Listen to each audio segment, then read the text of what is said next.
సుమన్ టీవీలో మీ business promotions కోసం ఈ కింది నెంబర్ను సంప్రదించగలరు.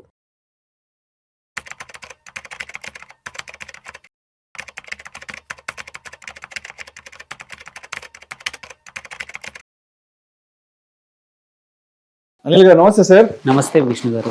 Welcome to Vishnu talks. Thank you అండి. సో అనిల్ గారు, రీసెంట్ గా H1B వీసాల విషయంలో ట్రంప్ తీసుకున్న నిర్ణయం వల్ల త్వరలో మన దేశానికి, మన రాష్ట్రాలకి, మన నగరాలకే మేలు చేకూరబోతుందంటూ కూడా నిన్న మొన్న కొన్ని ఆర్టికల్స్ కూడా చదివాను. అంటే మొన్నటి వరకు ట్రంప్ తీసుకున్న నిర్ణయాల వల్ల భారతీయులు పెద్ద ఎత్తున ఇబ్బంది పడబోతున్నారు, ఉద్యోగాలు కోల్పోబోతున్నారు అంటూ కూడా మాట్లాడుకున్నాం. బట్ ఒక 4-5 రోజుల తర్వాత అంతా సర్దుబాటు అయిన తర్వాత ఏమైందంటే, ట్రంప్ తీసుకున్న కొన్ని నిర్ణయాల వల్ల పారిశ్రామికీకరణ పరంగా, అదేవిధంగా ఇండస్ట్రియల్ పరంగా, అదేవిధంగా రియల్ ఎస్టేట్కి సంబంధించి ఇది భవిష్యత్తులో మనకి మంచి జరగబోతుందంటూ కూడా ఆర్టికల్స్ వచ్చాయి. ఎస్, నా దగ్గర ఒక ఆర్టికల్ ఉంది, ప్రముఖ తెలుగు దినపత్రికలో కూడా రావడం జరిగింది. మన రియల్ ఎస్టేట్కు కలిసి రానున్న ట్రంప్ నిర్ణయం, మెట్రో నగరాల్లోని కార్యాలయ స్థలాలకు డిమాండ్, గ్లోబల్ కేపబిలిటీ సెంటర్ల ఏర్పాటుకు అవకాశాలు, దేశంలో ఆఫీస్ స్పేస్ లీజుల్లో 40% వాటా జీసీసీలదే, నగరంలో 52 లక్షల చదరపు అడుగులు లీజుకు తీసుకున్న జీసీసీలు అంటూ కూడా ఒక ఆర్టికల్ రావడం జరిగింది ప్రముఖ దినపత్రికలో. సో ఏంటి అసలు ట్రంప్ తీసుకున్న H1B వీసాల వల్ల రియల్ ఎస్టేట్ పరంగా మన హైదరాబాద్కి, మన భారతదేశానికి ఎటువంటి మేలు జరగబోతోంది? సో ఒకటి, ఈ ట్రంప్ నిర్ణయం ఏదైతే $1,00,000 కొత్తగా H1B వీసాకి అప్లై చేసినప్పుడు కట్టాలి, వన్ టైం ఫీజ్ అనే కొత్త ఫీజు అయితే వచ్చిందో, దీనివల్ల ఏంటంటే ఇప్పుడు వచ్చే సంవత్సరం మార్చ్ 2026 నుంచి కొత్తగా జారీ అయ్యే H1B వీసాలు ఎవరికైనా సరే కొత్త పిటిషన్తో పాటు $1,00,000 ఆ కంపెనీ ఏదైతే స్పాన్సర్ చేస్తుందో కట్టాల్సి వస్తుంది.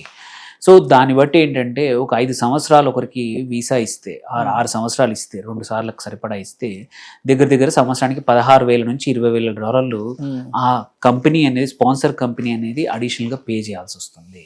అంటే వాళ్ళు ఆల్రెడీ 70,000 నుంచి 80,000 యావరేజ్ బేసిక్ H1B శాలరీ. ఇప్పుడు అంటే నియర్లీ దానికి ఇంకొక $20,000 అడిషనల్గా చేసుకుంటే $90,000 నుంచి $1,00,000 సంవత్సరానికి బై డిఫాల్ట్ పెరిగిపోయింది. ఇలాంటప్పుడు ఏంటంటే, ఇక్కడ కొన్ని కంట్రీస్ నుంచి H1B ఇట్లాంటి రిస్ట్రిక్షన్స్ తేవడం వల్ల ఇంకా బేసిక్ శాలరీ పెరిగే అవకాశాలు ఉంది. ఎందుకంటే అమెరికన్స్ ఈ శాలరీకి పనిచేస్తారా, ఇంత కేపబిలిటీ ఉన్న వాళ్ళు అనేది ఇంకొక నమ్మకం లేని విషయం. అలాంటప్పుడు H1B శాలరీలు పెరిగే అవకాశం ఉంది ఫ్యూచర్లో. ఓకే, అట్లాంటప్పుడు ఏంటంటే, ఏవైతే కంపెనీస్ ఇన్ని రోజులు ఇండియన్ కంపెనీస్కి అవుట్ సోర్స్ చేస్తున్నాయో, ఇది వాళ్ళ వర్క్ను అవుట్ సోర్స్ చేస్తున్నాయో, దానికన్నా కూడా సొంతంగా ఒక ఇండియాలోనే కేపబిలిటీ సెంటర్ పెట్టుకోవడం వల్ల, అంటే ఇన్సోర్స్ చేసుకుని వాళ్ళ ఆపరేషన్స్ని వాళ్ళ own capability centre, global capability centre పెట్టుకొని వాళ్ళకి కావాల్సిన టెక్నాలజీ అవసరాలు కానీ ఏవైనా అవసరాలు ఏవైతే ఉన్నాయో ఆ జీసీసీ ద్వారా వాళ్ళ ఓన్ యూనిట్ ఒకటి ఇండియాలో పెట్టుకుంటే ఖర్చు కలిసి వస్తుంది. అండ్ ప్రాసెసింగ్ కూడా ఫాస్ట్ అవ్వచ్చు, సెక్యూరిటీ వైజ్ కానివ్వండి, చాలా థింగ్స్ అన్ని ఇంటిగ్రేట్ అయిపోతాయి. కాబట్టి నీ ఆర్గనైజేషన్లోని నీ సొంత ఎంప్లాయీస్ నీ పేరోల్స్ కింద రన్ అవ్వడం వల్ల ఒకటి కాస్టింగ్ తగ్గచ్చు అండ్ ఫాస్టర్ ఎజైల్గా ఉండొచ్చు. ఇలాని చాలా కంపెనీస్ ఆలోచించడం మొదలుపెట్టాయి. కాబట్టి లాస్ట్ 4 yearsలో చూసుకుంటే వందలాది గ్లోబల్ కేపబిలిటీ సెంటర్లు ఇప్పుడు ఇండియాలో యాడ్ అయ్యాయి. ఇప్పుడు దగ్గర 1700+ కంపెనీస్, పెద్ద కంపెనీస్ ఇండియాలో వాటి జీసీసీని రన్ చేస్తూ ఉన్నాయి. అందులో కూడా నియర్లీ 60% ఈ జీసీసీలు బెంగళూరు, హైదరాబాద్లోనే ఎక్కువగా కేపబిలిటీ సెంటర్స్ అనేది ఎస్టాబ్లిష్ అయ్యాయి. మీరు చెప్పినట్టే 40% కొత్త ఆఫీస్ ఏదైతే ఉందో అది జీసీసీలే తీసుకున్నాయి, ఎస్టాబ్లిష్ చేశాయి లాస్ట్ 4 yearsలో. సో ఇలాంటి టైంలో ఇది ఏదైతే ఇప్పుడు ఈ ట్రంప్ తెచ్చిన ఈ అడిషనల్ $1,00,000 ఫీజు ఏదైతే ఉందో, ఒక రకంగా మనకి మన ఉద్యోగులకి, ఐటీ ఉద్యోగులకు ఎవరైతే అక్కడ ఉండి వెళ్తున్నారో వాళ్ళకి ఒక పెద్ద దెబ్బే. కాకపోతే ఏంటంటే ఇండైరెక్ట్గా మాత్రం ఇప్పుడు నియర్లీ గ్లోబల్ కేపబిలిటీ సెంటర్లో ఒక 19 లక్షల జాబ్స్ ఆల్రెడీ క్రియేట్ చేశాయి ఇప్పుడున్న 1700+ జీసీసీలు. ఇప్పుడు కొత్తగా ఇంకొక 3,000-2,000 కొత్త జీసీసీలు వచ్చే అవకాశాలు ఉన్నాయి. ఇంకొక 15 లక్షల వరకు జాబ్స్ క్రియేట్ చేసే అవకాశాలు ఉన్నాయి నెక్స్ట్ 2-3 సంవత్సరాలు. అది చాలా పెద్ద నంబర్. మనము అమెరికాలో 6 లక్షల మంది 60 లక్షల మంది ఇండియన్స్ ఉన్నారు అనుకుంటే ఇక్కడ 15-20 లక్షలు ఓన్లీ నెక్స్ట్ 2-3 ఇయర్స్లో జీసీసీల వల్ల జాబులు క్రియేట్ అవబోతున్నాయి. అది కాకుండా ఇది కాస్టింగ్ పెరగడం వల్ల చాలా కొత్తగా అవుట్సోర్సింగ్ అవకాశాలు ఇంకా పెరిగే అవకాశాలు ఉన్నాయి. సో అది ఇంకొక వైపు. బట్ ఈ జీసీసీల వల్ల ఏంటి అడ్వాంటేజ్ ఏంటంటే ఓన్లీ జాబ్సే కాదు, ఇప్పుడు ఆల్రెడీ ఒక $60 బిలియన్ ప్లస్ మనకి రెవెన్యూ క్రియేట్ అవుతా ఉంది వీటి ద్వారా. ఇప్పుడు అది $100 బిలియన్ ఒక నెక్స్ట్ 2-3 yearsలో అవ్వచ్చు, which is 30-40% per annum growth అనేది అమేజింగ్ గ్రోత్. దీనివల్ల రియల్ ఎస్టేట్ రంగం అనేది హ్యూజ్గా లాభపడబోతోంది, ఎస్పెషల్లీ కమర్షియల్. అండ్ ఇన్ని ఉద్యోగాలు క్రియేట్ అయితే ఆటోమేటికల్లీ ఇళ్ళకు కూడా గృహాలకు కూడా డిమాండ్ పెరుగుతుంది. సో రియల్ ఎస్టేట్ సెక్టర్లో ఉద్యోగాలు క్రియేట్ అవుతాయి, అండ్ రియల్ ఎస్టేట్ సెక్టర్లో ఆఫీసులు స్పేస్లకి బాగా పెనిట్రేషన్ ఎక్కువగా అవుతుంది, ఆక్యుపెన్సీ పెరుగుతూ ఉంది జీసీసీస్ వల్ల, అండ్ జాబ్స్ పెరుగుతాయి. సో ఒక రకంగా ట్రంప్ది ఇండైరెక్ట్గా ఎఫెక్ట్ అయినా, ఎందుకంటే ఫారిన్ నుంచి వచ్చే రెమిటెన్సెస్ మనకు తగ్గిపోతాయి అక్కడ జాబులు కానీ అక్కడ ఇన్సెక్యూరిటీస్ వల్ల. బట్ అది కంపెన్సేట్ చేయడానికి కొత్తగా జీసీసీలు కానీ కొత్త అవుట్సోర్సింగ్ అనేది కంపల్సరీ సెట్ ఆఫ్ అవుతుంది. అండ్ ఇందులో కూడా తీసుకుంటే జీసీసీలో కూడా తీసుకుంటే మనం చెప్పినట్టు కొన్ని సిటీస్కి ఒక్కొక్క రకమైన అడ్వాంటేజ్ ఉంది ఇండియాలో. బెంగళూరుకి ఐటీ దాంట్లో మంచి అడ్వాంటేజ్ ఉంది. వేరేస్ హైదరాబాద్లో ఐటీతో పాటు ఏఐ కూడా చాలా జీసీసీలు వచ్చాయి, ఫార్మా కూడా జీసీసీలు వచ్చాయి. అదే ముంబైలో తీసుకుంటే జీసీసీలు ఎక్కువ ఫైనాన్స్ అండ్ బ్యాంకింగ్లో ఉన్నాయి.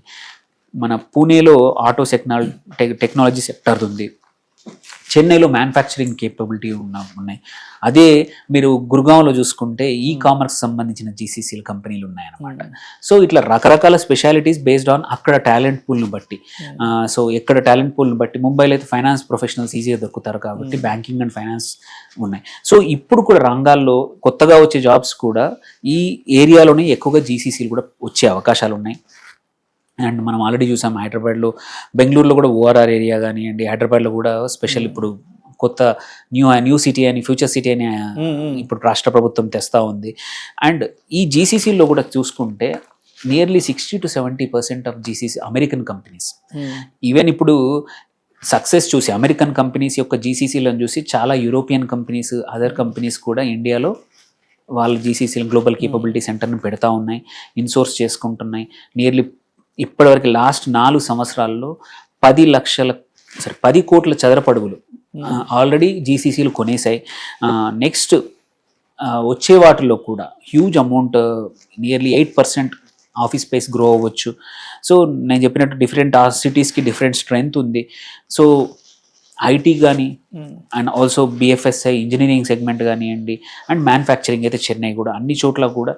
And most of the Fortune 500 companies ఏంటంటే వేరే కంపెనీస్ ఆల్రెడీ సక్సెస్ఫుల్గా రన్ చేస్తున్నాయి కాబట్టి మేము కూడా చేయాలి, మేము మిస్ అవుట్ అవుతున్నామని ఫియర్ ఆఫ్ మిస్సింగ్ అవుట్ అనేది వాళ్ళకు కూడా మొదలైంది. సో ఎందుకంటే మంచి టాలెంట్ హైదరాబాద్లో చూసుకున్న నియర్లీ 350+ జీసీసీలు ఉన్నాయి. అటు మెక్డొనాల్డ్సే కానివ్వండి, వొకాడియన్ కానివ్వండి, ఆర్సిటీ, అట్లా చాలా హైనెకెన్ కంపెనీ ఏదైతే బెల్జియన్ కంపెనీ అది కానివ్వండి, దైచి ఏదైతే జపనీస్ కంపెనీ యొక్క జీసీసీ కూడా ఉంది.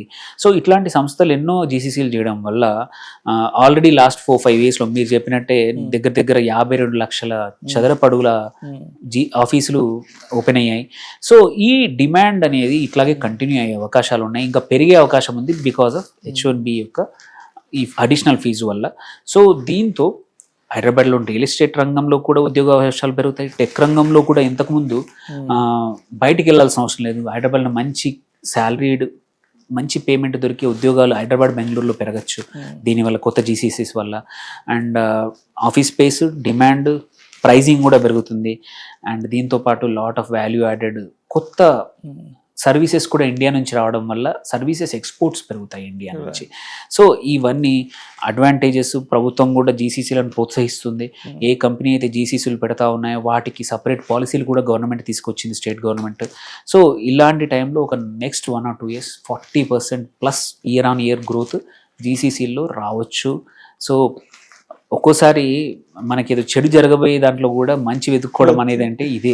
సో కొన్ని జరగడం మనం మంచిగా అనుకోవాలి అంతే. ఎందుకంటే ఆపర్చునిటీస్ ఇక్కడ డొమెస్టిక్ గా పెరుగుతాయి, మన స్కిల్ మనం ఎక్కడే ఉపయోగించగలుగుతాం. సో డిప్రెషన్ అవసరం లేదు, ఆపర్చునిటీస్ రాబోతా ఉన్నాయి, కొత్త కంపెనీస్ రాబోతా ఉన్నాయి. సో వాటి వల్ల ఉద్యోగాలు అయితే పక్కా పెరుగుతాయి. కొన్ని రోజులు ఇబ్బందులు అవ్వచ్చు, ఇది కొత్తగా సెటిల్ అవ్వాలంటే కొంత టైం పడుతుంది. కానీ ఎవరైతే అమెరికాలో చదువుతున్నారో ఇప్పుడు వాళ్ళు డిప్రెషన్ గురి కాకుండా ఇట్లాంటి జీసీసీలో జాబ్ తెచ్చుకోవడానికి ఇండియాకి వచ్చి పని చేసిన మంచి శాలరీలు, కొంచెం కష్టపడాలి ఒక 1 or 2 years, బట్ అవకాశాలు మాత్రం చాలా ఉన్నాయి. భయపడాల్సిన అవసరం లేదు, ధైర్యంగా వచ్చి ఎదుర్కోవాలి తప్ప అక్కడ ఏదో కష్టపడాల్సిన అవసరం లేదండి. అవసరం. సో మొత్తానికి ఇప్పటి వరకు విదేశాలకు ఎగుమతి అయిపోయిన మన నాలెడ్జ్, మన మేధోశక్తి, మేధో సంపత్తి ఇక్కడ నుంచి అందరు ఇక్కడే కూర్చొని పనిచేసుకోబోతున్నాం కాబట్టి ఇక్కడ కూడా పారిశ్రామికీకరణగా పెద్ద ఎత్తున అభివృద్ధి చెందే అవకాశం ఉందంటారు. సో అదేవిధంగా ఈ కంపెనీలకు సంబంధించిన సెజ్లకు సంబంధించిన మరిన్ని కొత్త ఎక్స్పాన్షన్స్ కూడా వచ్చే అవకాశం అయితే ఉందంటారు. Right sir, right sir. Thank you sir, thank you so much.